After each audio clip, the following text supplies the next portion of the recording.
नमस्कार स्टूडेंट्स, हम एक बार फिर से आते हैं हमारे सेशन में जिसमें हम बात करते हैं कॉमन एरर्स पर जो अभी तक एसएससी के प्रीवियस ईयर क्वेश्चन पेपर्स में आ चुके हैं और इन्हें हमने किरण पब्लिकेशन से लिया है। हम किरण पब्लिकेशन का 2023वां एडिशन फॉलो कर रहे हैं जिस पर लिखा हुआ है 16,500 प्लस। तो अगर आपके पास दूसरे एडिशन है तो आप अपने हिसाब से सीक्वेंस मिला लें। पिछले सेशंस में अभी तक 240 सेंटेंसेस पर बात कर चुके हैं। इस वीडियो लेक्चर की शुरुआत 241वें सेंटेंस से करेंगे। अप्रोच आप जानते हैं, अगर आप मेरी पहली वीडियोस देख रहे हैं तो मैं आपको बता दूं कि हम यहाँ पर सेंटेंसेस का सिंटैक्टिकल एनालिसिस करते हैं। और सिंटैक्टिकल एनालिसिस से मेरा मतलब है कि हम यहाँ पर सेंटेंस में लिखे हुए प्रत्येक वर्ड का फंक्शन और उस फंक्शन के आधार पर उसका क्या पार्ट ऑफ स्पीच होना चाहिए, एक वर्ड दूसरे शब्द को किस तरह से प्रभावित कर रहा है, किस तरह से उससे जुड़ा हुआ है और ओवरऑल किस ग्रामेटिकल स्ट्रक्चर को, पैटर्न को, अरेंजमेंट को यूज़ किया गया है, फॉलो किया गया है, किस स्पेसिफिक मीनिंग को कन्वे करने के लिए, इन सभी चीज़ों पर यहाँ डिस्कशन होता है। 241वां सेंटेंस आपके सामने लिखा हुआ है जो कि इस वीडियो का पहला है। हो सकता है आपके पास कोई दूसरा एडिशन हो तो आप अपने हिसाब से सीक्वेंस मिला लें। देखिए, पहला वर्ड आपके सामने लिखा हुआ है दो।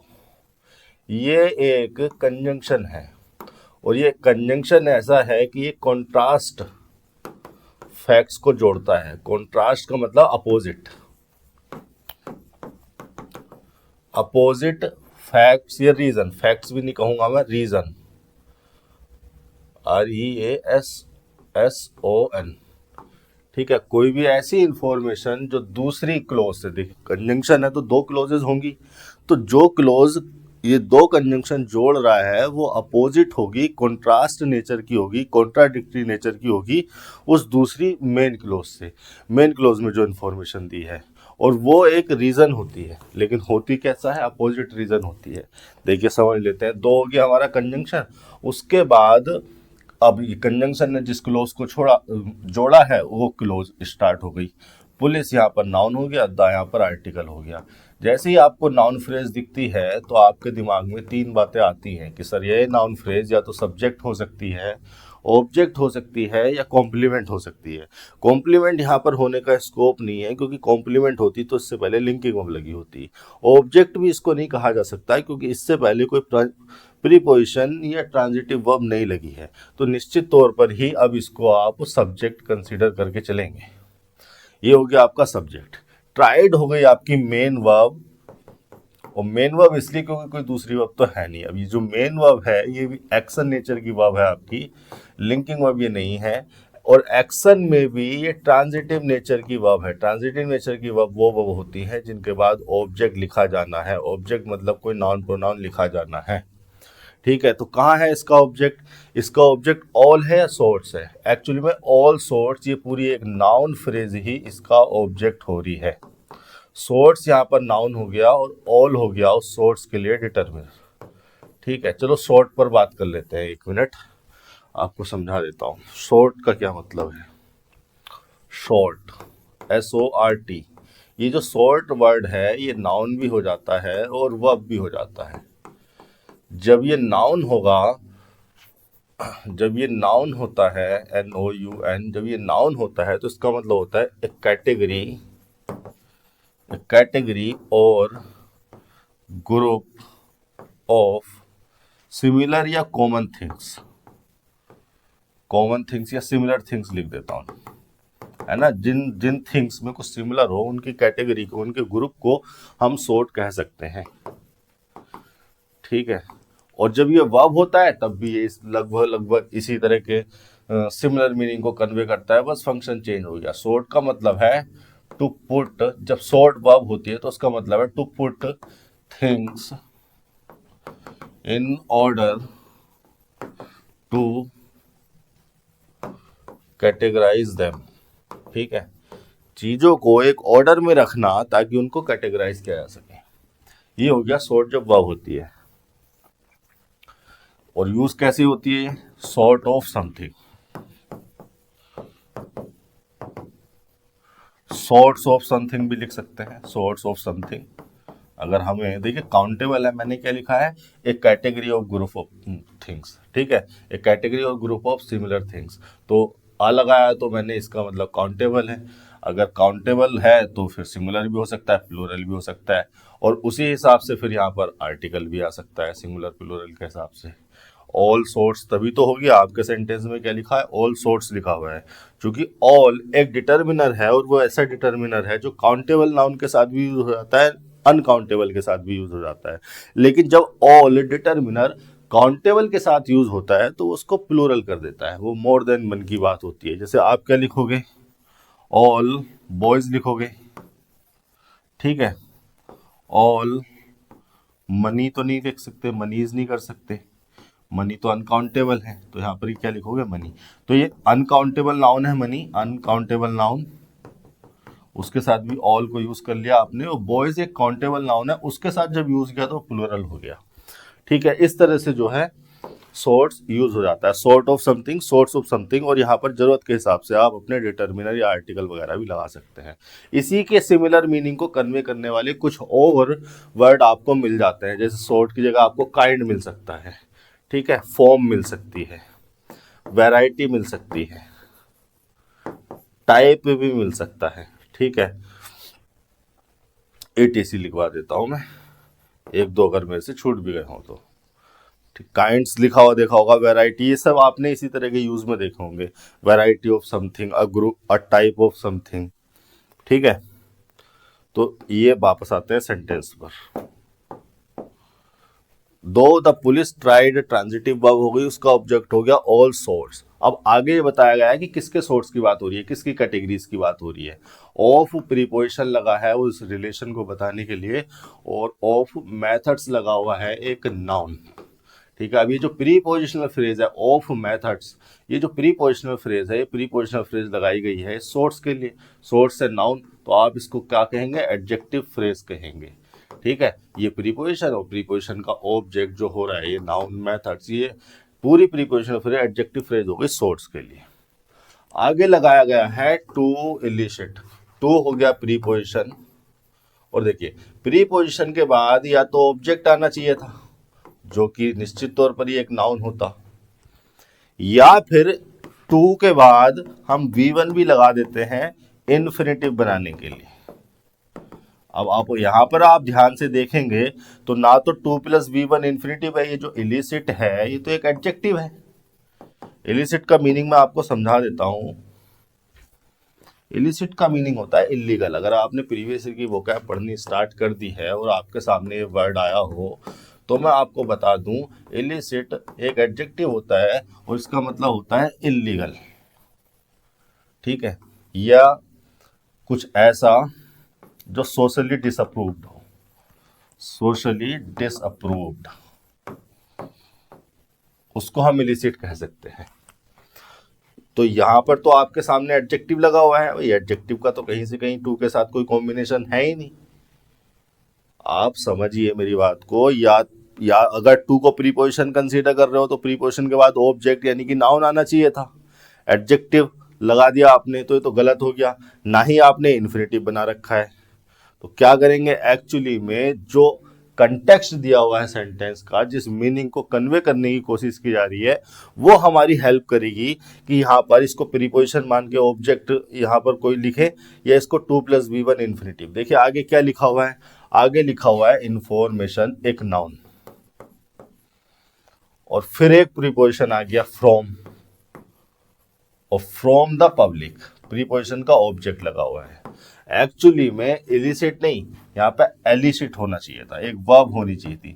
एलिसिट जो है वो एक वर्ब है, और इस एलिसिट का मीनिंग मैं आपको बता देता हूं। एलिसिट ये एक वर्ब है और इसका मतलब होता है टू एक्सट्रैक्ट या टू गेट या टू प्रोड्यूस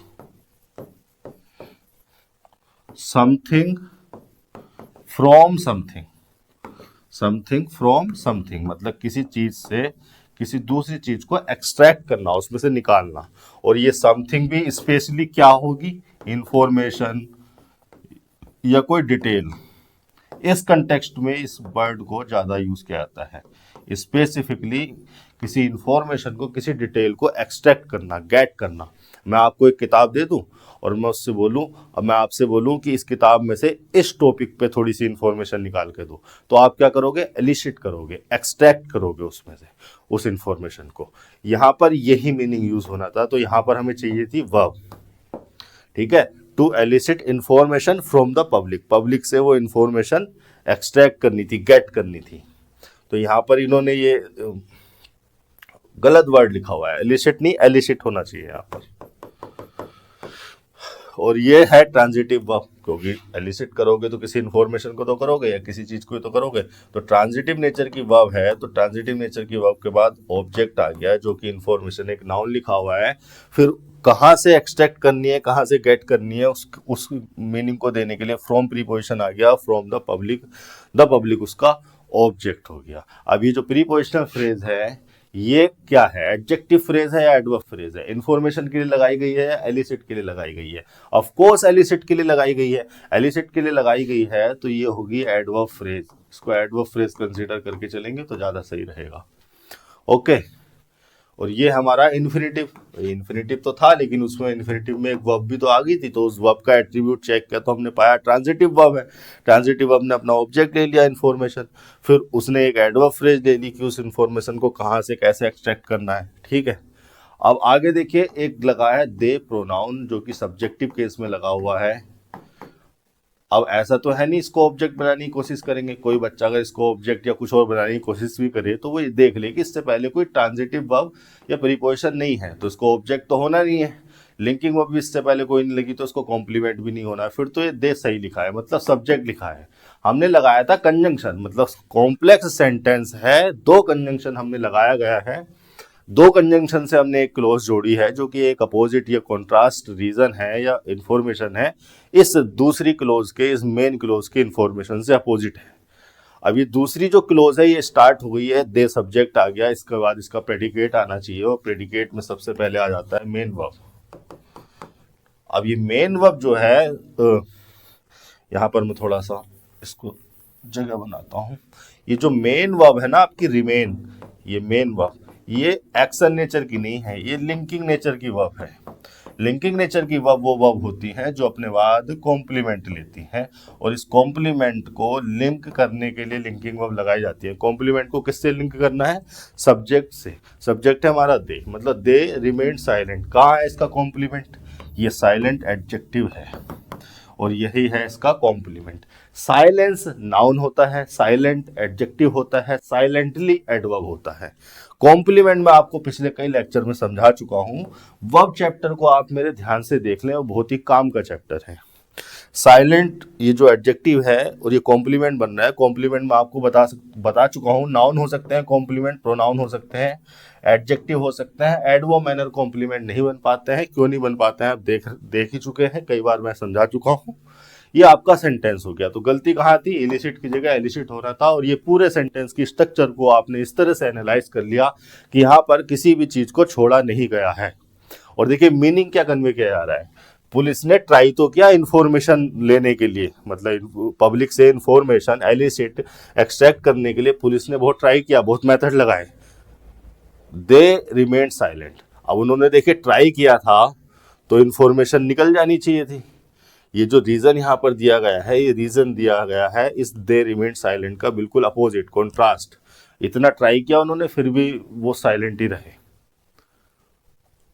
अगर वो बता देते तब तो वो उसका प्रॉपर रीजन हो जाता, फिर दो कंजंक्शन गलत हो जाता। यानी कि ये जो इन्फॉर्मेशन है दो क्लोज से जो लिखी गई है वो इसकी डायरेक्ट अपोजिट है, अपोजिट रीजन है। इसी कंटेक्स्ट में हम दो को यूज करते हैं, दो कंजंक्शन को। 242 पर चलते हैं, आपके सामने सेंटेंस लिखा हुआ है, he asked me what I am doing out in the street at that hour. He आप जानते हैं एक प्रोनाउन है, पेन का कलर मैं चेंज कर लेता हूं। ही आप जानते हैं एक प्रोनाउन है। अब ये प्रोनाउन है तो निश्चित तौर पर ही या तो सब्जेक्ट हो सकता है या ऑब्जेक्ट या कॉम्प्लीमेंट। ऑब्जेक्ट और कॉम्प्लीमेंट होने का स्कोप नहीं है, मैं बार बार वही बात बोल रहा हूं, क्योंकि इससे पहले कोई ट्रांजिटिव वर्ब या प्रीपोजिशन नहीं लगी, इससे पहले कोई लिंकिंग वर्ब भी नहीं है जो कॉम्प्लीमेंट बना सके इसको। फिर तो इसको निश्चित तौर पर ही सब्जेक्ट कंसिडर करना होगा, और अगर ये है सब्जेक्ट तो इसके बाद आना चाहिए इसका प्रेडिकेट, उसमें आ गई हमारी मेन वर्ब। अब ये देखिए आस्क्ड वर्ब की सेकंड फॉर्म है और ये जो मेन वर्ब है ये हमारी ट्रांजिटिव नेचर की वर्ब है, और ट्रांजिटिव नेचर में भी ऐसी वर्ब है जो कि डाई ट्रांजिटिव है। डाई ट्रांजिटिव वो वर्ब होती हैं जो अपने बाद दो ऑब्जेक्ट लेती हैं, दो ऑब्जेक्ट लेती हैं। मैं पहले बता चुका हूँ आस्क के बारे में खोलकर। पहला ऑब्जेक्ट किसका रहा, ये जो कि एक होम का रिप्लाई है, आस्क्ड होम, किससे, ठीक है, किससे का रिप्लाई है। और दूसरा ऑब्जेक्ट कहाँ है इसका, दूसरा ऑब्जेक्ट है ये पूरी की पूरी क्लोज। ये जो पूरी की पूरी क्लोज यहाँ पर लिखी गई है यही इंफॉर्मेशन तो आस्क की गई है उससे, और ये क्या हो गया, व्हाट का रिप्लाई हो गया। देखिए इसीलिए व्हाट से जोड़ के भी लिखा है, she asked me what, she asked me what I am doing out in the street at that hour, ठीक है, ये उससे आस्क किया गया। तो इसने दो ऑब्जेक्ट ले लिए, पहला ऑब्जेक्ट ये और दूसरा ऑब्जेक्ट हो गई ये पूरी क्लोज। पूरी क्लोज अगर आस्क का डायरेक्ट ऑब्जेक्ट हो रही है तो इसको मैं कहूँगा नाउन क्लोज, क्योंकि नाउन ही तो है जो ऑब्जेक्ट हो सकते हैं। इतनी बात हो गई। अब देखो एक चीज आप यहाँ पर और नोटिस करो, इतनी बात समझ में आ गई है, बेसिक स्ट्रक्चर समझ में आ गई है, तो थोड़ा सा अपना और गहराई से दिमाग लगाकर देखोगे तो ये क्या लिखी हुई है, ये एक क्वेश्चन लिखा हुआ है, लेकिन इसको लिखा गया है असर्टिव फॉर्म में, इंटेरोगेटिव फॉर्म में, यानी कि इन्वर्टेड फॉर्म में। इन्वर्टेड स्ट्रक्चर को हमने फॉलो नहीं किया है। क्यों नहीं किया है, क्योंकि इसका रीज़न ये है, ये जो लिखी हुई है ये रिपोर्टेड स्पीच लिखी हुई है। ये जो लिखे हुए हैं, ये जो यहाँ पर इंफॉर्मेशन लिखी है, ये एक रिपोर्टेड स्पीच लिखी हुई है। रिपोर्टेड स्पीच जो रिपोर्टेड स्पीच जो वर्ड्स होते हैं वो रिपोर्टर के होते हैं। आप देखिए समझ के क्या होगा ये सेंटेंस, ये सेंटेंस इस तरह से होगा, ही सेड टू मी, फिर यहाँ पर कॉमा लगे होंगे, व्हाट, इसको हटा देता हूँ, व्हाट आर यू डूइंग, इस तरह से होगा ना, what are you doing out, फिर आगे को in the street at that hour, या ऐसी मान लो। ये होगा एक्चुअली में sentence, he said to me what are you doing out in the street at that hour. ये जो इन्वर्टेड कोमास में लिखे जाते हैं, ये जो वर्ड्स होते हैं वो वर्ड्स होते हैं इसके, इन वर्ड्स का स्पीकर ये सब्जेक्ट होता है। लेकिन जब हम इसे कन्वर्ट करते हैं रिपोर्टेड स्पीच में तो हम इसको फिर हम उस ही के वर्ड नहीं लिखते। ये एक क्वेश्चन एक इंटेरोगेटिव फॉर्म में लिखा हुआ था जब इसको ही ने कहा था, और हमने इसको एज इट इज कोट करके लिख दिया, कॉमा में ये चीज हमने बंद कर दी। लेकिन जब हमने इसको रिपोर्टेड स्पीच में लिखा, रिपोर्टर ने इसको अपने शब्दों में बताया। रिपोर्टर होगा कौन यहाँ पर, बोलने वाला जिसने रिपोर्ट किया है, और वो इस टाइम पे मी है, यही होता है हमेशा स्पीकर। तो जब इसने इसे अपने शब्दों में बताया तो इसने उस इंटेरोगेशन का, उस क्वेश्चन का सेंस तो रखा व्हाट कंजंक्शन लगाकर, लेकिन सेंटेंस की स्ट्रक्चर को असर्टिव कर दिया। अब उसने इसको इंटेरोगेटिव स्ट्रक्चर की तरह नहीं लिया, क्योंकि ये क्वेश्चन उसने नहीं कन्वे किया था, उसने नहीं पूछा था। ठीक है, तो इस बात का ध्यान रखें कि जब भी रिपोर्टेड स्पीच लिखी जाती है तो इंटेरोगेटिव स्ट्रक्चर में नहीं, वो लिखी जाती है असर्टिव स्ट्रक्चर में। और असर्टिव स्ट्रक्चर में लिखने की वजह से आई एम डूइंग हो गया। देखिए यहाँ पर क्या था, यहाँ पर हेल्पिंग वर्ब थी, फिर सब्जेक्ट, फिर मेन वर्ब थी, लेकिन यहाँ पर सब्जेक्ट, फिर हेल्पिंग वर्ब, फिर मेन वर्ब आ गई। इतनी बात हो गई क्लियर, तो आगे चल लेते हैं।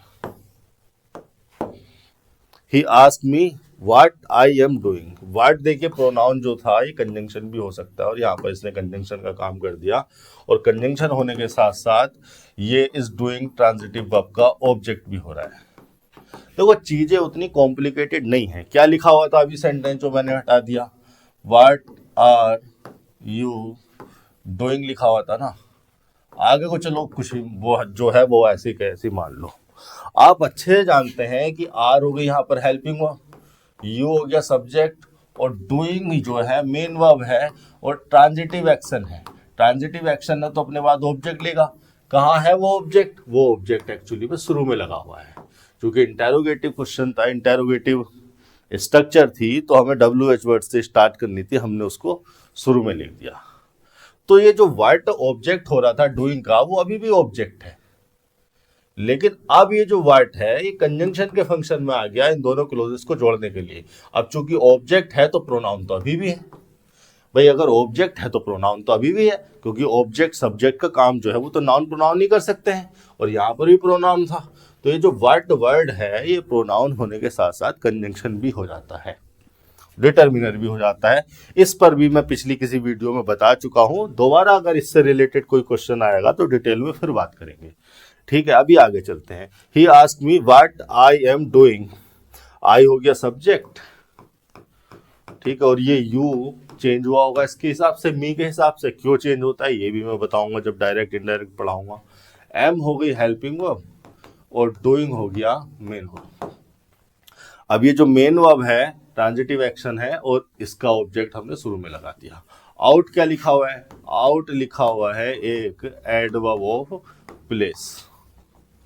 ठीक है, आउट मतलब आउटसाइड की बात, स्ट्रीट की बात चल रही है, घर से बाहर की बात चल रही है। इन हो गया प्रीपोजिशन, और इस प्रीपोजिशन का लगा है ऑब्जेक्ट।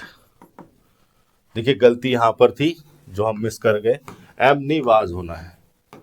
क्यों होना है? क्योंकि जो हमारी मेन क्लोज का जो टेंस है वर्ब की सेकंड फॉर्म है, मेन क्लोज का टेंस है पास्ट इंडेफिनिट।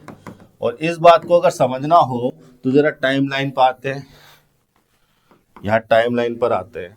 ये टाइमलाइन है जिस पर हम टाइम को रिप्रेजेंट करते हैं। मान लेते हैं ये वो पॉइंट है, इस पॉइंट पर हमने सेंटेंस को रिपोर्ट किया, इस सेंटेंस को इस पॉइंट पर रिपोर्ट किया, तो ये तो प्रेजेंट का टाइम हो गया, ये हमेशा प्रेजेंट का टाइम होता है। इससे पहले का जो सारा टाइम है वो पास्ट का टाइम है। तो आस्क वाला जो एक्शन हुआ है वो पास्ट के किस पॉइंट, इसी पॉइंट पर हुआ है, मतलब किसी भी पॉइंट पर पास्ट के हुआ है। मान लेते हैं कि यहाँ पर इस पॉइंट पर ही आस्क्ड मी, और जो आस्क किया गया है वो इन्फॉर्मेशन तो अपने आप ही यहाँ पर चली जाएगी, इस पॉइंट पर चली जाएगी। तो इसीलिए हमेशा सबऑर्डिनेट क्लोज पास्ट के उस टाइम को रिफर करती है। तो मेन क्लोज का टाइम अगर पास्ट है तो हमें सबऑर्डिनेट क्लोज के वर्ब का टाइम भी पास्ट ही रखना पड़ेगा, क्योंकि वो उस टाइम में चला गया। ही asked me what I was doing out in the street, in preposition हो गया, द स्ट्रीट ऑब्जेक्ट हो गया, ये प्रीपोजिशनल फ्रेज हो गई जो कि एडवर्ब फ्रेज है, एडवर्ब प्लेस फ्रेज है। ठीक है जी हाँ, बिल्कुल, ये भी एडवर्ब प्लेस था, ये भी एडवर्ब प्लेस है। दो या दो से ज्यादा एडवर्ब प्लेस भी लगाए जा सकते हैं। एट प्रीपोजिशन हो गई, और इस प्रीपोजिशन का ऑब्जेक्ट हो गया डेट आवर। अब देखिए ये जो प्रीपोजिशनल फ्रेज है, यहाँ पर कुछ बच्चों को गलती लग रही होगी, मैं इसको इरेज करके दोबारा लिखने की कोशिश करता हूं। यार ये पेन का कलर तो दिख रहा है ना आपको,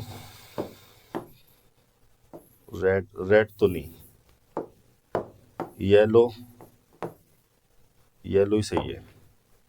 ठीक है, येलो ज्यादा विजिबल होता है।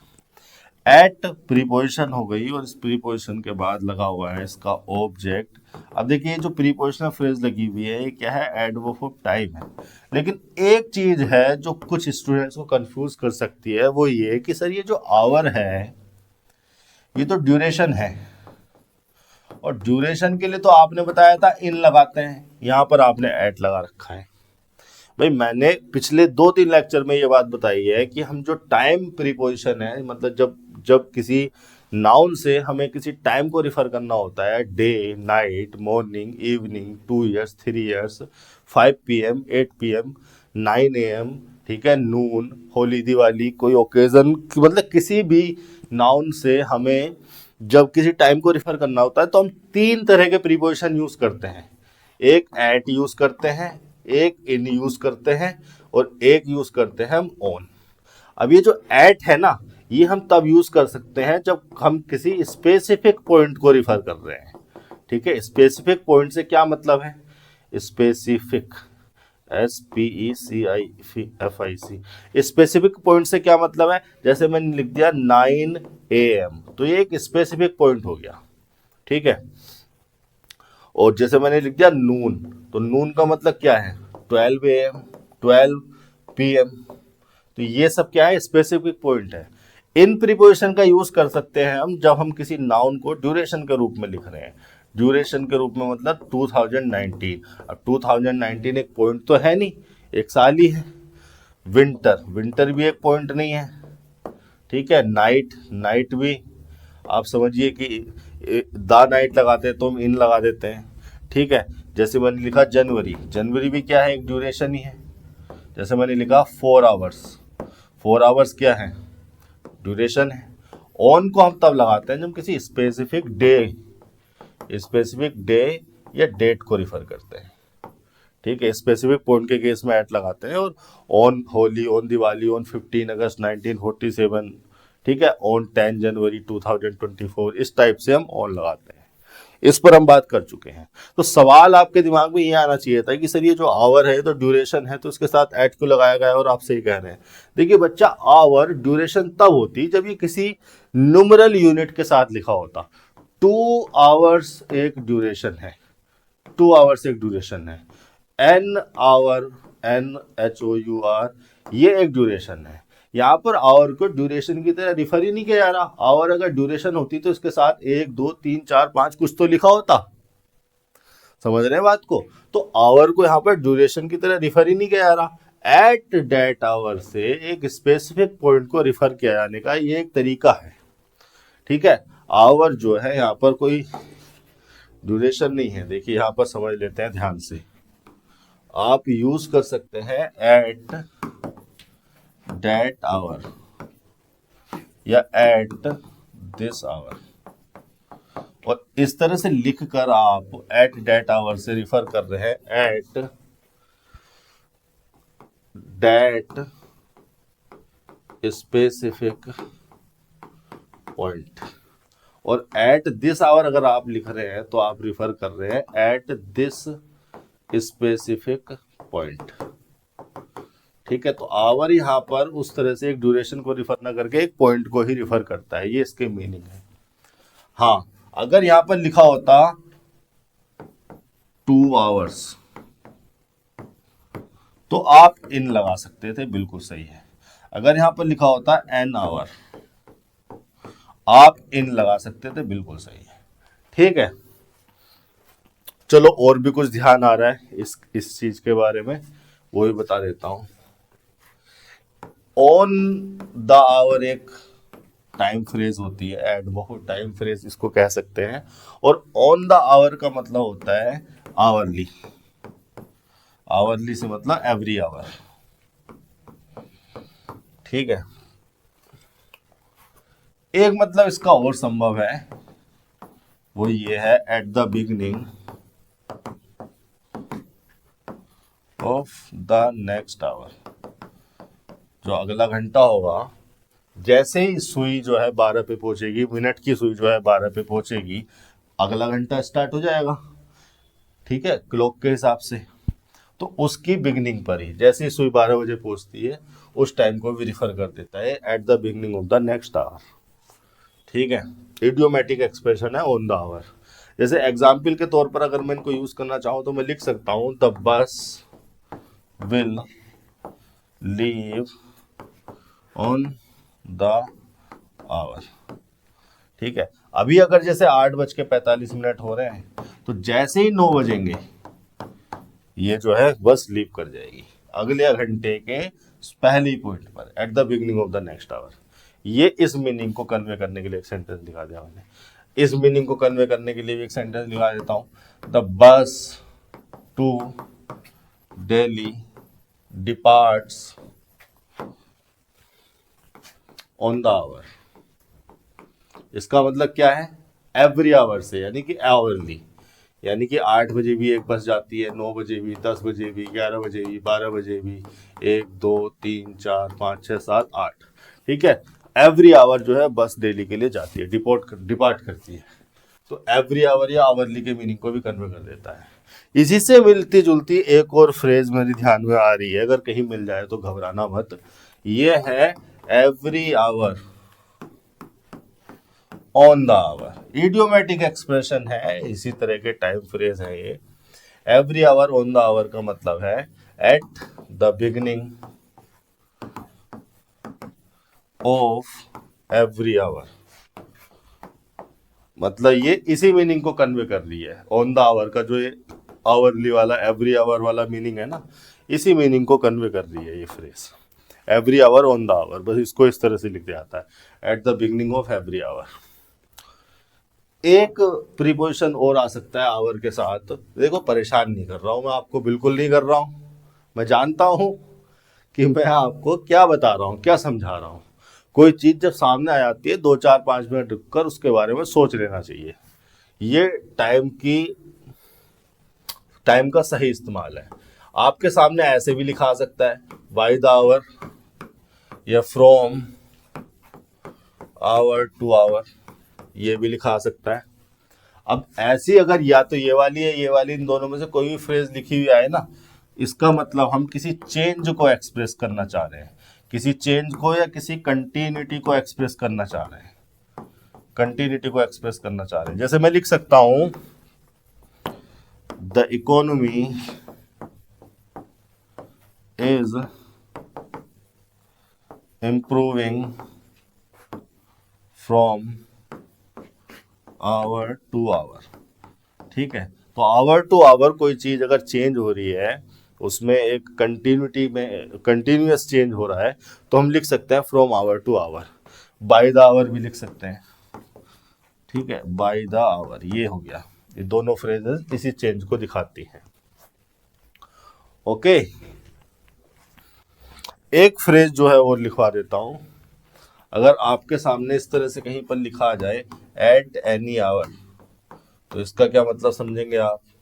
आवर नाउन हो गया, एनी डिटर्मिनर हो गया, एट हो गया प्रीपोजिशन, और इस प्रीपोजिशन का ऑब्जेक्ट हो गया ये तो बात सही है।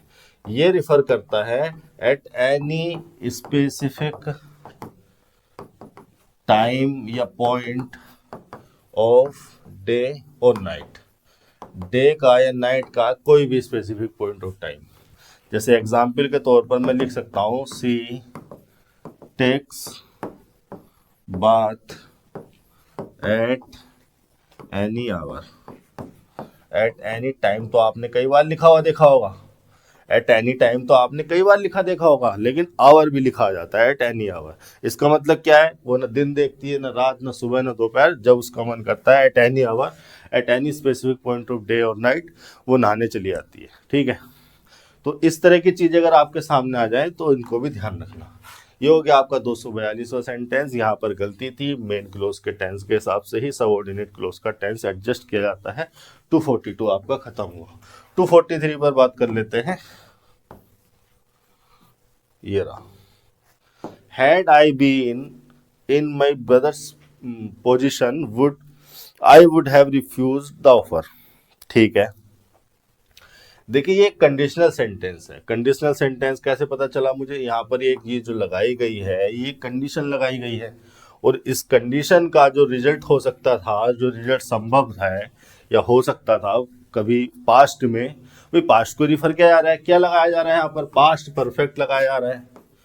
पास्ट परफेक्ट को यूज अगर किया जा रहा है तो इसका मतलब पास्ट के सिनेरियो की, पास्ट की किसी कंडीशन की बात हो रही है, यानी कि पास्ट में अगर ये कंडीशन फुलफिल हो जाती तो ये रिजल्ट भी आ जाता, ये मीनिंग है।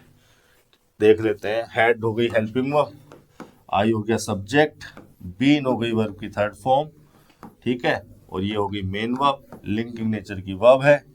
लिंकिंग नेचर की वर्ब है ना बीन, तो जब मेन वर्ब होती है, मेन वर्ब है तो लिंकिंग नेचर की वर्ब है, और लिंकिंग नेचर की वर्ब के बाद क्या आना चाहिए?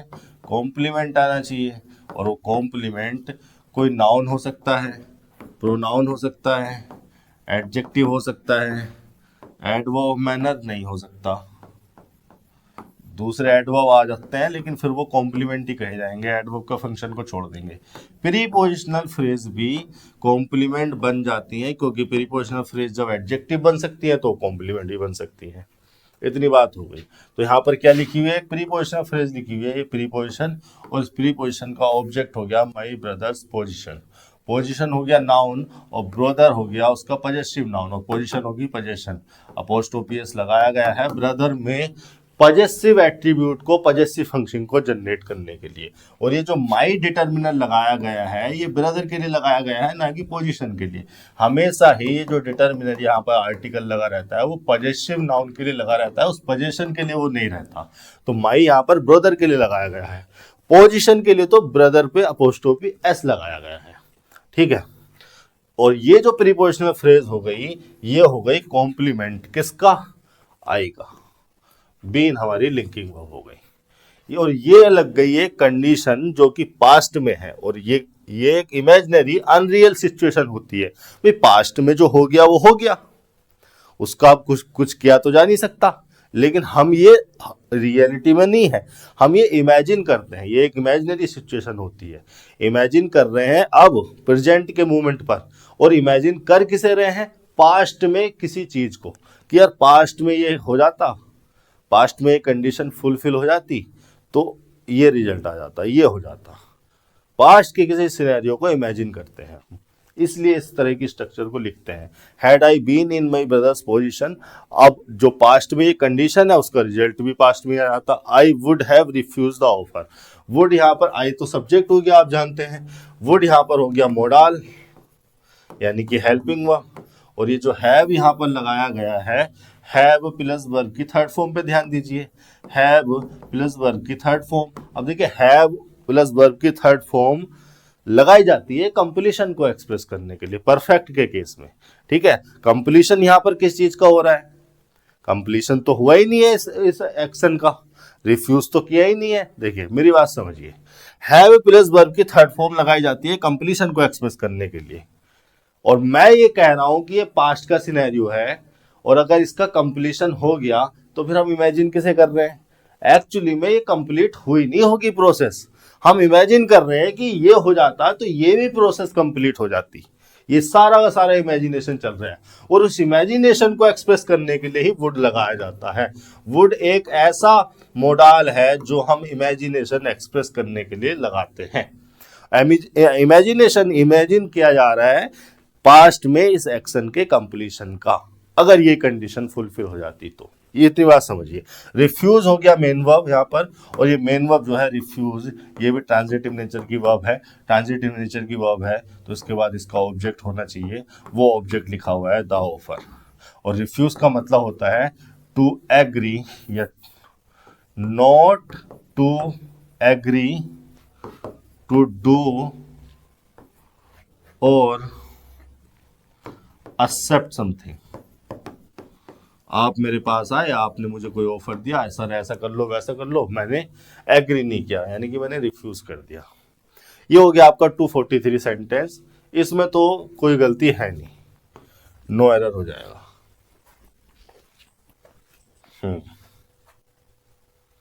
सही है। 244 पर बात कर लेते हैं। Unless aid arrives within the next few weeks, thousands are starving. Unless एक कंजंक्शन है। चलिए unless पर थोड़ी सी 2-4 बातें आपको समझा देता हूं ताकि समझने में सही रहे, आसान रहे।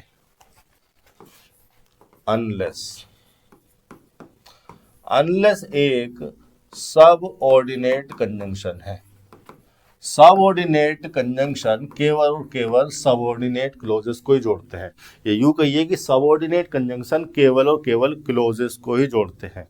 इसके दूसरे होते हैं कोऑर्डिनेट कंजंक्शन, जो कि वर्ड्स को भी जोड़ देते हैं, फ्रेजेस को भी जोड़ देते हैं, क्लोजेस को भी जोड़ देते हैं। लेकिन सबऑर्डिनेट कंजंक्शन आपको क्लोजेस को ही जोड़ते हुए मिलेंगे, और क्लोजेस को जो, और जिस क्लोज को जोड़ते हैं सबऑर्डिनेट कंजंक्शन, वो क्लोज भी सबऑर्डिनेट होती है। और सबऑर्डिनेट का मतलब क्या है, जो रैंक में, जो ऑर्डर में लोअर हो, सब हो। ठीक है, सब का मतलब सहायक हो, या उसके बराबर ऑर्डर ना हो। किसके बराबर, जो दूसरी मेन क्लोज है उसके बराबर ऑर्डर, बराबर रैंक की ना हो, यानी कि सेंटेंस में इसकी औकात उतनी ना हो। मतलब महत्व है तभी तो लिखी गई है, एक एक शब्द का महत्व है, लेकिन मेन क्लोज से सब है, सब ऑर्डर में है, ये कहा जा रहा है। अनलेस कंजंक्शन से जिस क्लोज को जोड़ा जाता है, ये जो क्लोज होती है, ये क्लोज ये क्लोज अनलेस कंजंक्शन से जिस क्लोज को जोड़ा जाता है, ये सबऑर्डिनेट क्लोज एक प्री कंडीशन होती है। प्री कंडीशन मतलब पहले होने वाली कंडीशन। ये जो प्री कंडीशन होती है, यानी कि इस अनलेस कंजंक्शन से जो क्लोज जोड़ी जाती है वो एक प्री कंडीशन होती है। और यहाँ पर रिफर्ड मीनिंग जो होता है, यहाँ पर लिखा देता हूँ, जो रिफर्ड मीनिंग होता है यानी कि जिस मीनिंग को रिफर्ड किया जा रहा है, रिफर किया जा रहा है यहाँ पर, वो होता है if this condition is not met. If this condition is not met, ठीक है। If this condition is not met यानी कि अनलेस कंजंक्शन से जो क्लोज जोड़ी गई है, और यहाँ पर ये मेन क्लोज है, ये मेन क्लोज लिखी हुई है, और ये है वो सबऑर्डिनेट क्लोज जो कि अनलेस कंजंक्शन से जोड़ी गई है, या अनलेस क्लोज कह दो। ये क्लोज एक प्री कंडीशन है इस मेन क्लोज के होने की, और ये भी मैट नहीं होगी, फुलफिल नहीं होगी। अगर ये नहीं होगी तो ये भी नहीं होगी। ये कहने की, ये रिफर करने की कोशिश की जाती है। देखिए मैं फिर से आपको बता दूं, एक और कंजंक्शन होता है अनटिल। अनटिल, बहुत सारे बच्चे अनलेस में और अनटिल में कंफ्यूज हो जाते हैं। इस अनटिल कंजंक्शन के बारे में मैंने 10th चैप्टर में एक वीडियो डाली हुई है, अच्छे से मैंने इसके फंक्शन को समझाया हुआ है, डिस्क्रिप्शन में मैं लिंक दे दूंगा। और अनलेस और अनटिल के बीच में क्या डिफरेंस है, किस तरह से दोनों कंजंक्शन यूज किए जाते हैं, क्या मीनिंग है, और किस तरह की स्ट्रक्चर को ये जनरेट करते हैं, किस सेंस को कन्वे करने की कोशिश की जाती है अनलेस और अनटिल क्लोज से, इस पर एक वीडियो बनाकर मैं आई बटन में डाल दूंगा, यहां से आप देख लेना।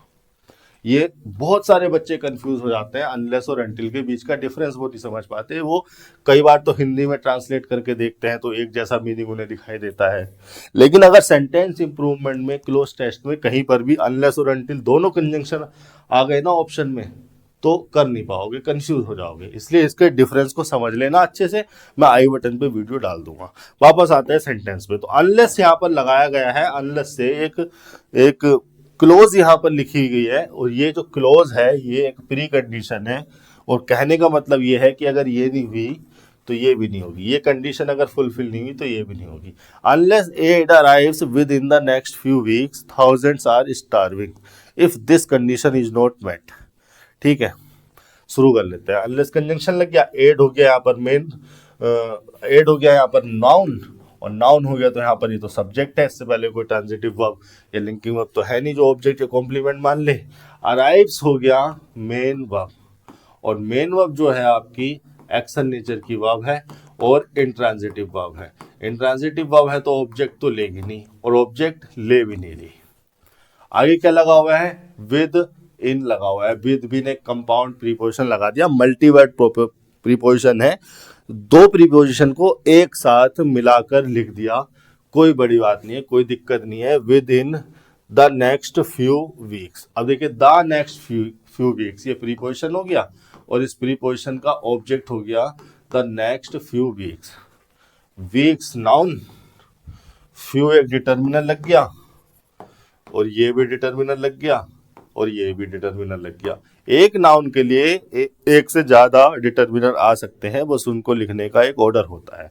फ्यू ने ये बताया कि कितने वीक्स की बात हो रही है, हालांकि डेफिनेट नहीं है, इनडेफिनिट है, लेकिन काउंटेबल नाउन के साथ यूज होने वाला डिटर्मिनर है। काउंटेबल नाउन के साथ यूज होने वाला डिटर्मिनर है, इसलिए हम वीक्स के साथ लगा सके। और मोर देन वन ही होता है, बट नॉट मोर, है ना। फ्यू का मतलब होता है more than one but not many, और काउंटेबल नाउन के साथ लगाया जाता है क्योंकि मैंने वन लगा दिया और मैनी लगा दिया, जो कि दोनों खुद अपने आप में काउंटेबल नाउन के साथ आने वाले डिटर्मिनर है।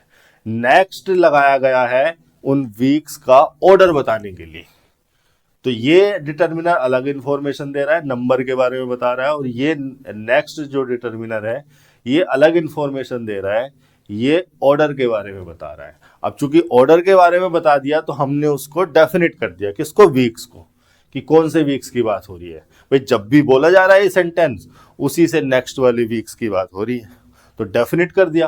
तो डेफिनेट कर दिया तो उस डेफिनेट टेस्ट को दिखाने के लिए हमने द आर्टिकल लगाया, और आर्टिकल सारे के सारे डिटर्मिनर होते हैं, द डिटर्मिनर है। तो ठीक है, अलग अलग इंफॉर्मेशन देने के लिए हमने डिटर्मिनर को लगा दिया, इनका बस ऑर्डर में होने चाहिए।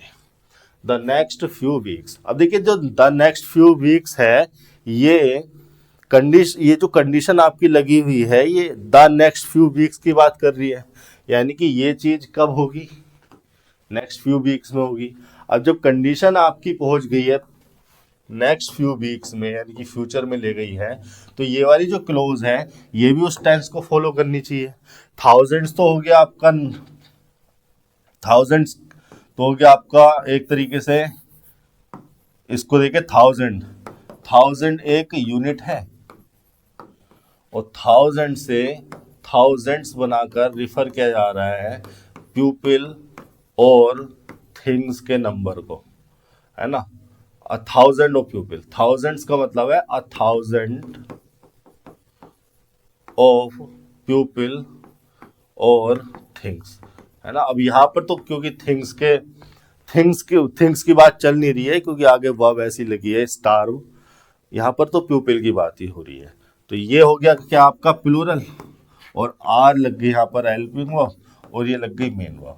लेकिन यहाँ पर ध्यान से देखेंगे तो ये प्रेजेंट कंटिन्यूअस टेंस लगा हुआ है, प्रेजेंट आर की वजह से हो गया, स्टार्विंग की वजह से कंटिन्यूअस हो गया। ये गलत हो गया जब सेंटेंस का मीनिंग या उसका टेंस ही, उसका टाइम ही नेक्स्ट फ्यू वीक्स में चला गया, यानी कि ये वाली जो बात हो रही है ये भी नेक्स्ट फ्यू वीक्स की बात होगी। तो यहाँ पर हाँ हमें लगाना पड़ेगा विल, हमें यहाँ पर इस वाली मेन क्लोज को फ्यूचर में ले आना पड़ेगा। और जो कंडीशन ही आपकी फ्यूचर में चली गई तो उस कंडीशन का जो रिजल्ट होगा वो भी तो फ्यूचर में ही होगा। तो यहाँ पर आप लगा देंगे will starve, will be starving भी यहाँ पर सही हो जाता, बस मीनिंग में थोड़ा सा डिफरेंस आता। ये हो गया आपके 244वें सेंटेंस, गलती यहीं पर है।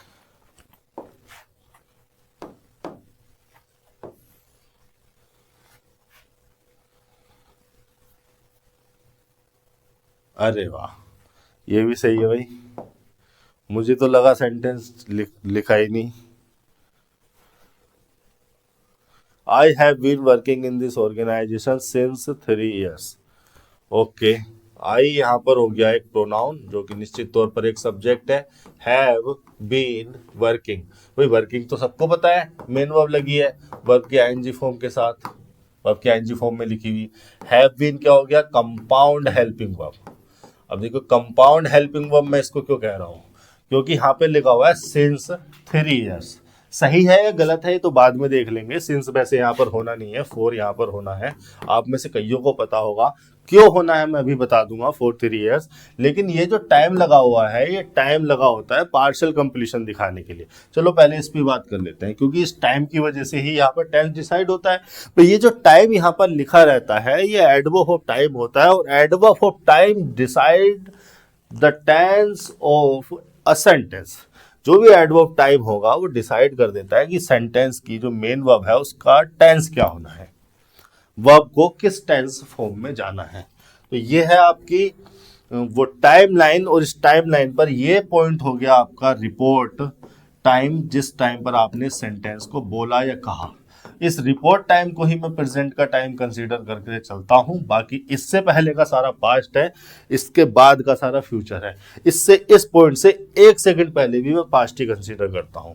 अब देखिए क्या बात हो रही है, 4 3 years, ठीक है। 4 आपको पता है ड्यूरेशन बताने के लिए हम 4 लगाते हैं। अगर हम किसी टाइम को, हमने किसी ऐसे नाउन को लिखा हुआ है जो कि किसी ड्यूरेशन को रिफर कर रहा है तो हम लगाते हैं 4।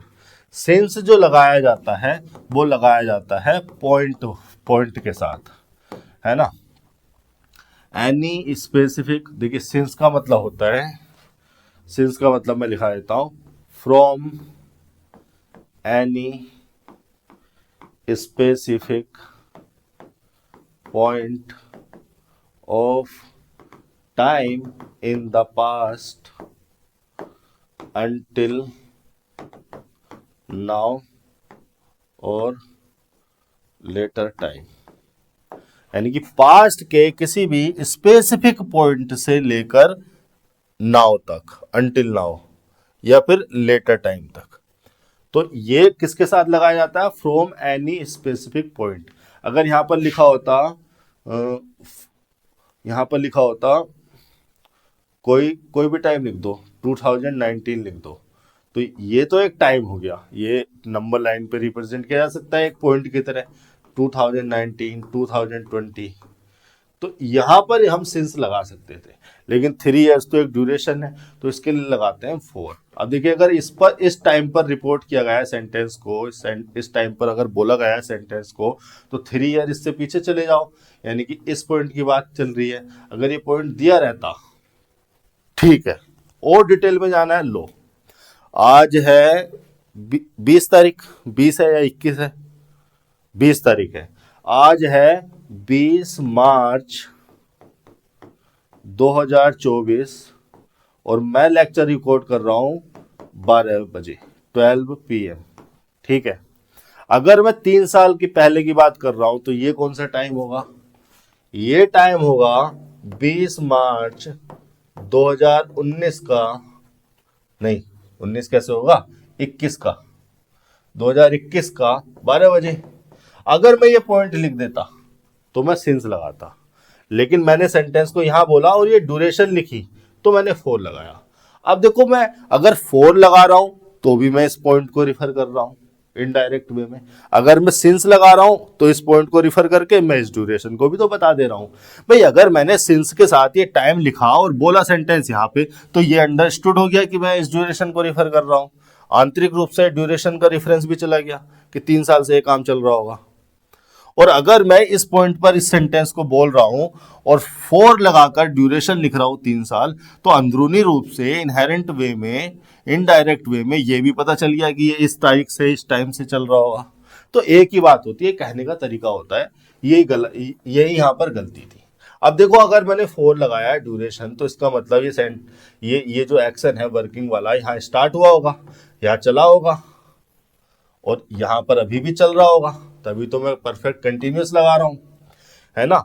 तो इतने टाइम का दिखाया जाता है पार्शियल कंप्लीशन। एक्शन पूरी तरह से कंप्लीट नहीं हुआ, एक्शन पूरी तरह से कंप्लीट होता तो यहाँ पर चल नहीं रहा होता, फिर हम इसको गोइंग ऑन नहीं बना पाते।